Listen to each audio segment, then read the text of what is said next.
Hi hello friends, welcome to my channel. ఈ వీడియోలో రెజిన్స్తో చేసే మోల్డింగ్స్ చాలా అందంగా ఉంటాయి కదా.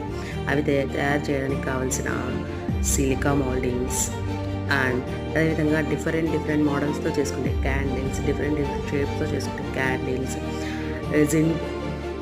రెజిన్స్తో చేస్తే key chains, name plates and name లెటర్తో చేసే కీ చైన్స్ ఇదే విధంగా తయారు చేయాలనో వాటి కోసం ఉపయోగించే మౌల్డింగ్స్ అండ్ వాటి కోసం యూజ్ చేసే రా మెటీరియల్స్ లైక్ రెజిన్ లిక్విడ్ అవన్నీ మీషోలో కూడా అవైలబుల్లో ఉన్నాయి. అవి ఏవేవో చూసేయండి. Thank you.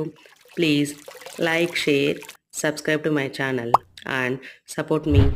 Thank you.